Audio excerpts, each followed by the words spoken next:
स्वाहा। यहाँ जो सूर्य होता है तो सूर्य की किरणें सीधे जल पर पड़ती हैं, पृथ्वी पर पड़ती हैं, जिसके कारण हम गंगा स्नान जब करने जाते हैं तो वहाँ पर अमृत की वर्षा होती है। जैसे ही महाकुंभ समाप्त होता है वो फिर दिखाई नहीं देते हैं, वो कहाँ चले जाते हैं और वो कहाँ से आते हैं, इस विषय में थोड़ा। मुसलमानों के राज्य में, अंग्रेजों के राज्य में हिंदुओं के धर्म का शोषण हुआ। वैदिक ज्योतिष हमारे वेदों के अध्ययन करके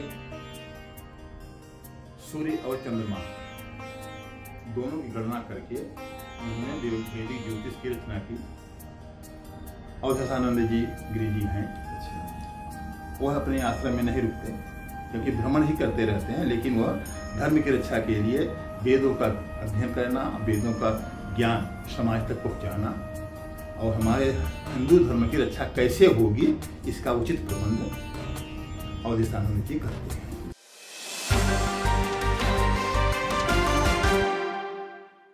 आप देख रहे हैं आंचलिक खबरें, अपनों की खबर आप तक। मैं हूं आपके साथ अभिषेक।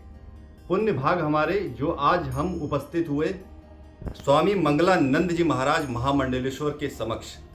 इनसे धर्म के क्षेत्र पर कुछ प्रश्न तो नहीं, चर्चाएं करेंगे, कुछ धर्म के क्षेत्र में ज्ञान की प्राप्ति करेंगे और पूछेंगे इनसे कि महाकुंभ में कैसे साधु संत आते हैं, कितने महाकुंभ होते हैं, जूना अखाड़े में कितने अखाड़े हैं और इनका उद्भव क्या है और ये किस क्षेत्र से हैं। महाराज जी, पहला प्रश्न तो नहीं पर चर्चा करेंगे आपसे। आपका जन्म कहाँ हुआ, आपका पैतृक स्थान कौन सा है? राजा विश्वनाथ प्रताप सिंह का राज्य मांडा प्रयागराज में मेरा जन्म हुआ। मैं बापू इंटर कॉलेज लालगंज मिर्जापुर में शिक्षा प्राप्त की। उसके बाद बनारस से उत्तमा मध्यमा शास्त्री आचार्य की डिग्री मैंने वहाँ से प्राप्त की। उसके बाद मैंने ज्योतिष में पीएचडी की। मैं वॉलीबॉल का अंतर्राष्ट्रीय खिलाड़ी रहा। अच्छा। NIS कोच मैंने किया। PCS में 2 बार फेल हो जाने के कारण मैं संन्यास लिया। नागा सन्यासी। मैं सीतापुर जनपद में नैमिषारण्य धर्मस्थल है, जहाँ से वेद पुराण की रचना हुई, वेद व्यास जी ने किया। वहाँ से जूना अखाड़े के नागा साधु ने, हमारे गुरु मुकुंदानंद महामंडलेश्वर हैं जो नहीं आपको डालना है, दिवंगत हो चुके हैं। उस गद्दी का उत्तराधिकारी मैं हूँ। मैं अपने शिष्यों को गद्दी दे करके मैं भ्रमण में निकल गया 12 साल के लिए। वर्तमान समय में मैं दिल्ली में बेला रोड स्थित अवधूत आश्रम में मैं महंत के रूप में कार्यरत हूँ और मैं सेवा दे रहा हूँ। मुद्रा और योग की शिक्षा दे रहा हूँ। यज्ञशाला में औरा क्लीन करने के लिए मैं यज्ञ कराता हूँ। महाराज जी, प्रारंभ हम महाकुंभ से करते हैं। थोड़ा सा महाकुंभ के महत्व को समझाइए और कितने प्रकार के महाकुंभ होते हैं और इनमें स्नान करने से किन किन लाभों की प्राप्ति होती है, इसके बारे में थोड़ा दर्शकों को बताइए। सूर्य की गणना करके 6 वर्ष में अर्धकुंभी लगती है, 12 वर्ष में कुंभ लगता है, 145 वर्ष में महाकुंभ लगता है। सूर्य की जो गणना होती है उस गणना से जब मकर राशि में सूर्य आता है तो उस समय कुंभ क्षेत्र में लगता है। जैसे प्रयागराज, उज्जैन, हरिद्वार और नासिक, ये 4 स्थानों पर प्रयाग कुंभ मेला लगता है। तो वो हमारी ज्योतिष गणना में जब मकर राशि में सूर्य आता है उस समय कुंभ और अर्धकुंभी का स्नान होता है। मैं आपसे ये भी जानना चाहता हूँ कि महाकुंभ में स्नान करने से वैज्ञानिक दृष्टिकोण से भी कुछ लाभ की प्राप्ति होती है हमारे शरीर पर या फिर हमारी। जी जी। मकर राशि में जब सूर्य आता है जी। क्योंकि दिसंबर और जनवरी 2 महीने में ठंड रहती है।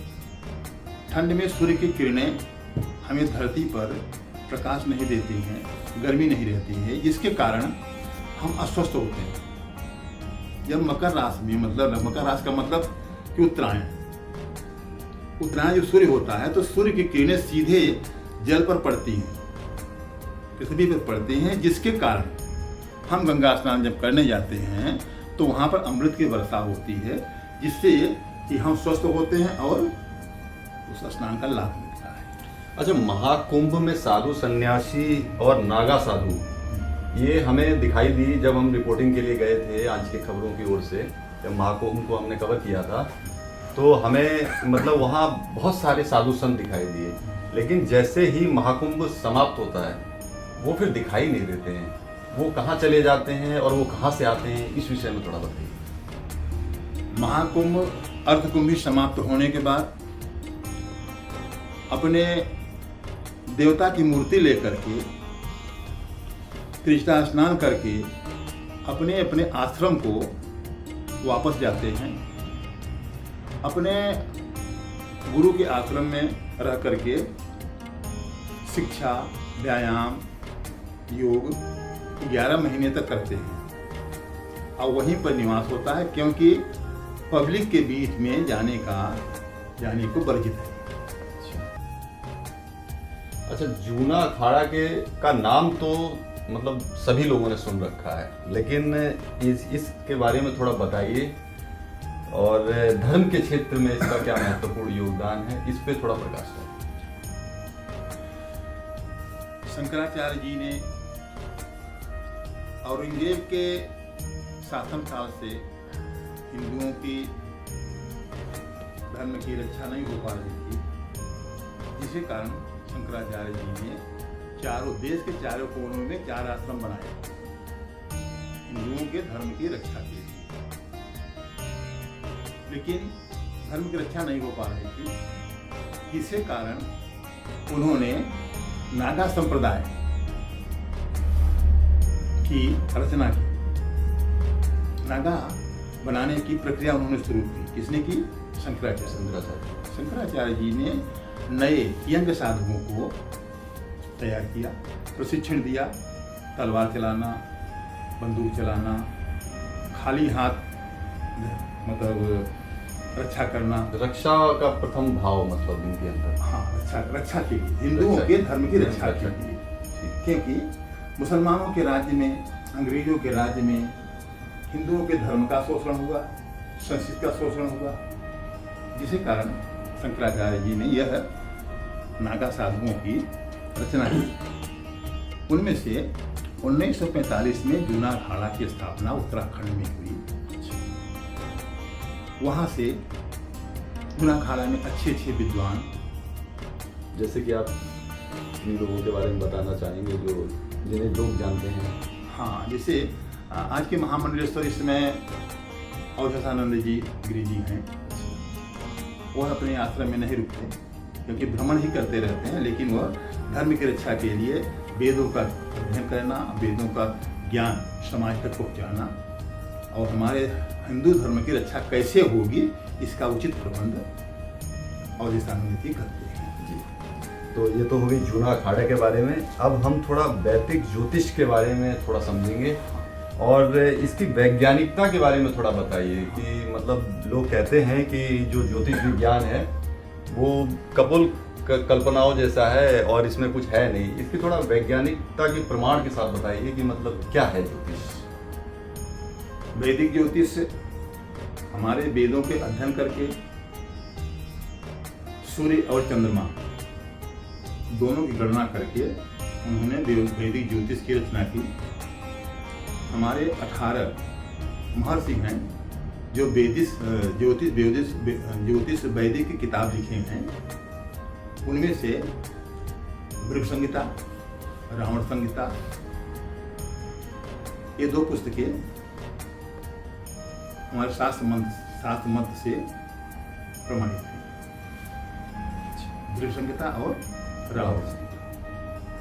18 ऋषि लिखे हैं अपने अपने मतों से, लेकिन हमारे समाज में जिसका महत्व है वह दृढ़ संहिता और रावण संहिता का महत्व है। सूर्य के 12 वर्ष बीतने पर कुंभ लगता है और 12 साल बीतने पर ही उसकी महादशा आती है। सूर्य की महादशा, सूर्य की गणना है, चंद्रमा की गणना है। चंद्रमा 6 वर्ष का महादशा होती है, 6 वर्ष में महादशा की गणना की गई है। चंद्रमा से संबंध होता है नक्षत्रों का। नक्षत्र की गणना करके, चंद्रमा से नक्षत्र की गणना करके हम ज्योतिष शास्त्र में हम मनुष्य के शरीर की रचना के संबंध में जानकारी करते हैं कि नक्षत्र किस अंग में है, किस अंग में उसका क्या प्रभाव है। मतलब सरल शब्दों में समझें तो जो ग्रहों का आवागमन या उनका बदलना हमारे शरीर पर स्पष्ट रूप से प्रभाव डालता है। क्योंकि हमारा शरीर, जो ब्रह्मांड में घटनाएं होती हैं, उस घटनाओं को हमारा शरीर ग्रहण करता है। क्योंकि ब्रह्मांड की घटनाएं जो होती है उसका दुख और सुख, लाभ और हानि हमारे शरीर को होती है। पंच भौतिक हमारा शरीर है, तो हमारा शरीर ही दुख और सुख का भोग करता है। इसलिए नक्षत्रों की गणना के द्वारा हम अपने शरीर के संबंध में जानकारी करते हैं और उसी का उपाय ज्योतिष में किया जाता है। एक प्रश्न मैं आपसे जनता की ओर से पूछना चाहूँगा, क्योंकि बहुत लोगों ने मुझसे कहा कि आप अभी स्वामी मंगलानंद जी महाराज से मिलें तो इनसे ये प्रश्न जरूर पूछिएगा, क्या हमारे आज के कर्म कभी हमारा पीछा छोड़ते हैं? मतलब जैसे कि आज हमने जो कर्म किए वो हमारा कभी पीछा छोड़ेंगे? और लोग कहते हैं पूजा पाठ बहुत करते हैं फिर भी दुख है, इसका तात्पर्य क्या है? उसमें 3 हो गए जी। एक प्रश्न का जी, पहले प्रश्न का क्या है? पहला प्रश्न है कि क्या हमारे आज के कर्म हमारा पीछा छोड़ते हैं? आज हमने कुछ गलत कर्म किए, चलिए उनका हमें दुख नहीं मिला, हमारी मृत्यु हो गई, उसके बाद कभी ये कर्म के प्रभाव में आते हैं इसका परिणाम? साइंस में, बायोलॉजी में जी। और धर्म, जी। धर्म, बायोलॉजी और वैदिक ज्योतिष, तीनों में मनुष्य 72,000 नाड़ियों का शरीर है। जी। मनुष्य 24 घंटे में 21,600 सांसें लेता है।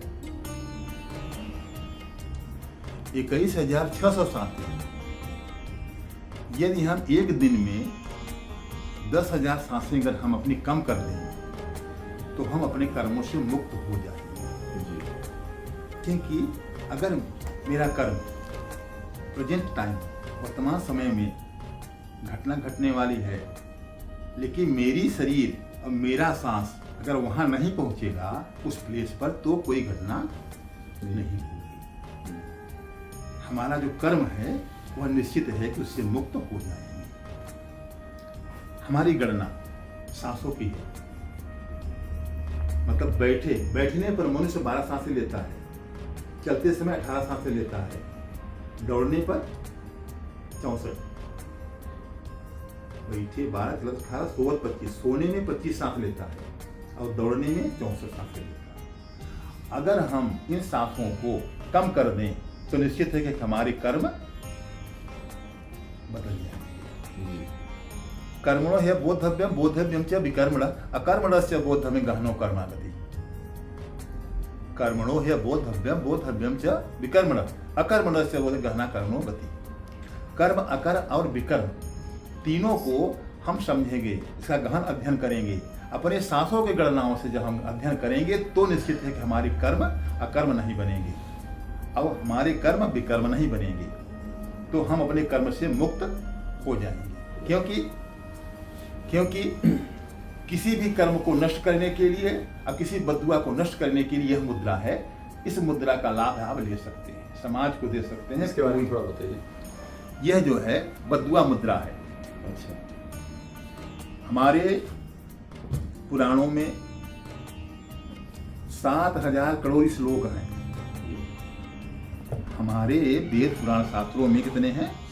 7,000 करोड़ श्लोक हैं, मतलब मंत्र, और 36,000 करोड़ मुद्राएं हैं। 36,000 करोड़ मुद्राएं हैं, जिनमें से 420 मैंने सिद्ध की है। अभी बाकी 4 मुद्राओं के बारे में आप बता रहे हैं। हाँ, यह जो बद्दुआ मुद्रा जी, जिसका प्रश्न आपने किया कि हमारा कर्म भी कभी पीछा छोड़ता है, नष्ट हो सकता है, तो यह मुद्रा है कि आपका कर्म नष्ट हो जाएगा। इस मुद्रा को आप नियमित सुबह और शाम 5-5 मिनट करते हैं तो आपको 3 दिन के बाद ही लाभ मिलना शुरू हो जाएगा। इसका नाम क्या है? बद्दुआ मुद्रा, कर्म नष्ट हो मुद्रा। और वो जो अंतिम प्रश्न बचा था कि पूजा पाठ करते हैं, दुख बहुत हो रहा है हमारे जीवन में, ऐसा क्यों? देखिए, पूजा हम उसको समझते हैं कि हमारे शरीर का कष्ट दूर हो जाए। हम किसी मंदिर में, किसी धर्मस्थल पर जा करके मिठाई चढ़ाएंगे, वहां अपनी याचना करेंगे। मिठाई चढ़ाएंगे कितना? 1 किलो। याचना क्या करेंगे? कि हमारे कर्म नष्ट हो जाए, क्योंकि उस मूर्ति के पास यह क्षमता नहीं है कि 1 किलो मिठाई चढ़ाने पर हमारे कर्म नष्ट हो जाए। क्योंकि हमें प्रयास करना पड़ेगा, हमें साधना करनी पड़ेगी, हमें प्रयास करना पड़ेगा जिससे कि हमारे कर्म नष्ट हो जाए और मुझे पूजा का लाभ मिले। क्योंकि 21,000 सांसें भी मैंने बोला, तो जब हम अपनी सांसों को रोकेंगे तो मेरे शरीर में ऊर्जा पैदा होगी, गर्मी पैदा, एनर्जी आएगी, तब हमारे शरीर को लाभ होगा और हमारी इच्छा पूर्ण होगी। तो हमारे साथ उपस्थित थे परम पूज्य मंगलानंद जी महाराज, महामंडलेश्वर जूना अखाड़ा से, जिनके साथ हमने कई विषयों पर बात की और एक अभूतपूर्व ज्ञान की हमें प्राप्ति हुई है। और बने रहें हमारे साथ, जुड़े रहें एक नए विचार, एक नई रिपोर्ट के साथ। हम दोबारा उपस्थित होंगे आंचलिक खबरें पर। धन्यवाद। बने रहें हमारे साथ, हम मिलेंगे एक नई रिपोर्ट, एक नई विचार के साथ। आप देखते रहें आंचलिक खबरें, अपनों की खबर आप तक। धन्यवाद।